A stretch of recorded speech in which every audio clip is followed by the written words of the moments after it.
మనం మహోత్సవం కార్యక్రమంలో భాగంగా ఇక్కడ మనమందరం కలుసుకోవడం జరిగింది. నేడు మొక్కలు అంతరించిపోతున్న కాలం. ఎట్లా అంటే మొక్క ఇదివరకు పాతకాలంలో ఊరు నిండా మొక్కలుగా ఉండి ఎలాంటి ఇబ్బంది ఉండేది కాదు. ఆక్సిజన్ కానీ ప్రాణవాయువు కానీ ఇంకా ఏదైనా కూడా ఉపయోగాలు ఎక్కువగా ఉండేవి. నేడు అపార్ట్మెంట్స్ కాలం చూస్తున్న నేటి కాలంలో మొక్క కనపడితే ఊర్లో అట్టుపోనిచ్చి అడవులనే తరుగుకుంటూ పోతున్నారు.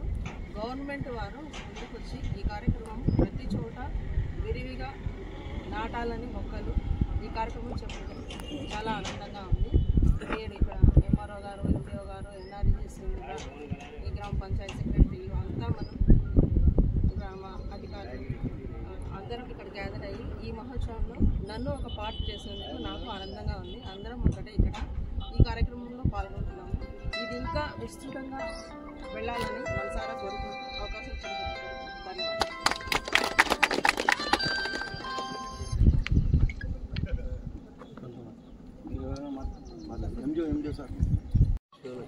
మన శ్రీశైలం నియోజకవర్గ మన ప్రియతమ నాయకులు గౌరవనీయులు శ్రీ పుట్టరాజశేఖర రెడ్డి అన్న గారి ఆదేశాల మేరకు మోడల్ స్కూల్ దగ్గర చెట్లు నాటడం, అలాగే కస్తూరిబా కాంపౌండ్లో చెట్లు నాటడం ఈ కార్యక్రమానికి ఇచ్చేసిన అధికారులకు, అలాగే మన శేషిరెడ్డి అన్న గారి ఆధ్వర్యంలో పట్టణ అధ్యక్షులు రసూలన్న గారి ఆధ్వర్యంలో ఈ కార్యక్రమం ఏర్పాటు చేయడం జరిగింది.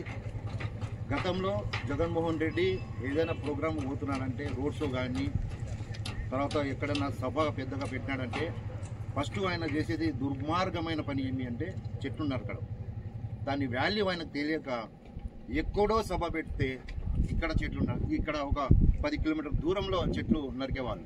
ఆ చెట్లు వాల్యూ తెలియదు కాబట్టి మనకు ఆ మూర్ఖుడుకు ఆయన చేసిన నష్టాలకు మనం ఈరోజు మన ఎన్డీఏ ప్రభుత్వం ఈరోజు చెట్లు అయితే వాళ్ళు కొట్టినారు, నరికినారు, దానికి మనం ఈరోజు నాటుతున్నాం.